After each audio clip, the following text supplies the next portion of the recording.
Well, hello everyone at 16 minutes past 1. Welcome to the second annual Tortoise Climate Summit. My name's Giles Whittell. I'm an editor here at Tortoise. We're delighted to have you, whether you're joining us as a Tortoise member, as a member of our Accelerating Net Zero Coalition, or both, or neither. It's great to have you with us.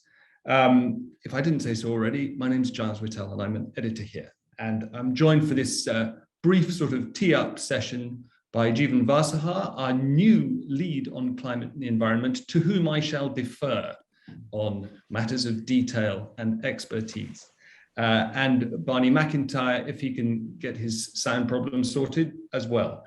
Very briefly, since we last did this, hi Barney, we've had COP26 in Glasgow, broadly speaking, raising humans' expectations of themselves and their ability to deal with this crisis. And we've had, needless to say, war in Ukraine, shattering expectations of humanity in a sense, but also sending out seismic ripple effects on the climate crisis. The two are intimately involved. But what we can say for certain is that whatever happens in Ukraine, when we come up for air, the climate crisis will still be with us. And when we were thinking about how to make the most of today, we wanted to come up with something that would best focus minds and possibly open up new avenues for discussion and reporting on our part. And we alighted on the question, is a fair transition faster? Not, as the wording of the question might suggest, because we're on a mission for world justice, but more because we are now, as we were last year, looking for effective ways to deal with the climate crisis. But I want now to turn to Jeevan, if I may, just to ask you what you think we mean by fairness in relation to climate, what the point of it is, and if you want to give us a little sense of how you feel it joins together the various elements of the summit.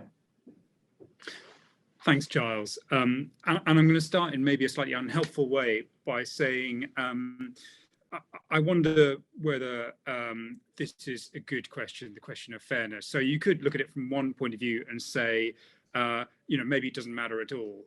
We've just got this physical challenge to deal with, this challenge of emissions. That's all that matters. The planet doesn't care about our feelings. We just have to deal with this. It doesn't matter whether it's fair or not. But I think if you look at it from a human point of view, then fairness is really essential. We care about our feelings. We're a cultural species, a political species. We have to tell this climate story in a way that works for all of us. And I think we've created a bit of a challenge for ourselves with the use of this word fairness, because I think it's a bit of an odd word. It's one of the first things that kids say. It's not fair. It's one of the most essential concepts we have. And it's also really, really hard to define. It's really hard to say what is fair. How do we do something fairly? And the way that we're going to try and think about it today is in a couple of ways. One of them is to think about fairness of input and to think about what processes go into achieving the climate transition, how much democracy goes into it, how do we make this a process that everyone has a say in. And the second is a kind of fairness of output. How do we allocate resources? How do we share things fairly with each other? And in terms of the sessions we've got coming up today, I think there are two questions running through all of the sessions. One of them is the question of who's responsible, who's causing this damage, who has caused this damage historically, who has to pay for it. And the other is the question of how do we share some of these really kind of precious resources that we have, and how do we make sure that everything goes around? Great, thank you. And I was sold eventually on this as a framing concept, because it seemed so clear to me, leaving Glasgow after 2 frantic weeks in November, that if there was a blockage in the process, it was a sense that the consensus that that process wanted to reach was being obstructed by too many of those involved feeling it was unfair. Anyway, Barney, are you with us? Can you hear us and can we hear you?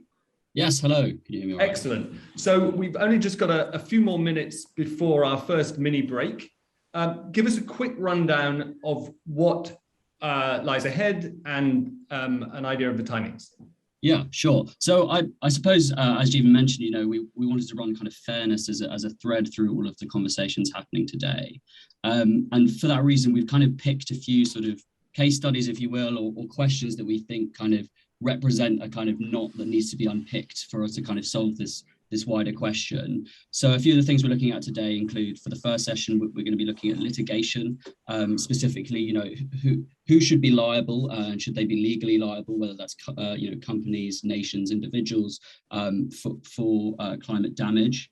And then obviously the second session that we're holding after that will be on loss and damage, the question of who pays on a global scale. Should the West be paying for the years that it's been an emitter to countries that are just only just now, you know, developing. We're going to be talking about farming in the session after that with Minette Batters, asking whether one of the kind of biggest polluting industries can be kind of turned around, and what's a fair deal for people, you know, who make a living out of that, the farmers that get their livelihoods from that. We've also looked at the question of West Virginia, which we think is a kind of interesting political sort of knotty problem, and to do with, you know, how do you get communities to come along with you? Obviously, Senator Manchin in the US has been a big kind of block to a lot of climate legislation that the Biden administration wants to pass. And we believe that comes down to whether a kind of just transition might be happening in West Virginia. So we're going to look into that. And then finally, we're going to finish the day with a session on flying and whether we should all be asking ourselves whether it's time to start flying less, given how unfair that is. Great. Thanks, Barney. Massive amount to get stuck into. We will start in earnest in 6 minutes, but before I let you go and put the kettle on, have a pee to get ready for that, just a brief reminder for any of you who may not have been to a ThinkIn before, these sessions are all basically Tortoise ThinkIns in format. That means please get involved. Please use the chat. We'll have hosts in the chat and parallel or linked discussions going through at all times. Remember that you can raise an electronic hand by hovering over reactions, and actually you might have to click on reactions, and there you can raise your hand.